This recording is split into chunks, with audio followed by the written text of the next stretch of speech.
So hello, good morning. Nag-message gali si Uncle Rahim nga mag-open siya kuno ka bale na jacket and hoodies.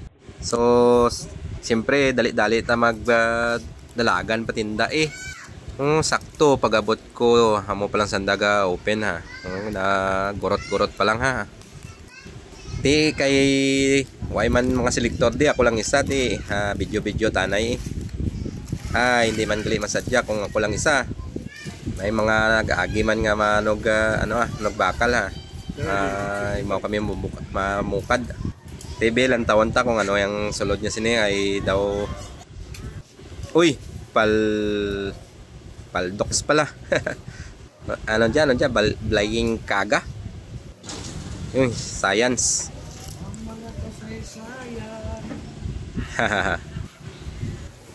So, ang first na dakpan, si Mir.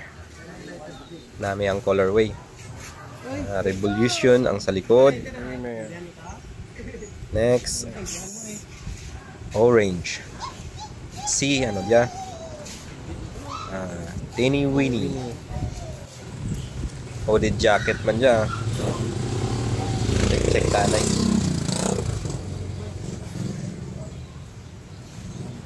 Yung violet. Let's see.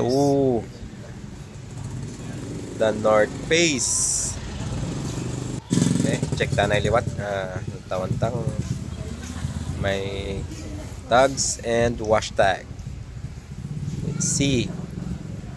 So complete. Melantaw tayo sa mga nakahanger na Chanel. Let's see ano dyan. Ito red. Search ko branded man dyan. Nami man ang tsura.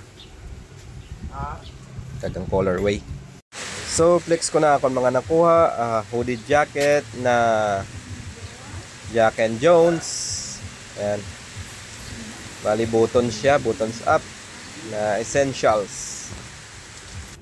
Next, nami ang colorways niyo, ang protong kagina, ang si Mir. Ayan, si Mir. Size small sa lalaki. Ayan. Ayan ang likod hooded jacket. Next, ang last na kuha ko ang The North Face. Ayan. Size XL. Pero daw gamay siya daw pambabayi. So amo lang tong tatlo. So nagrevisa ako sa mga pantalon. Yan, Lee.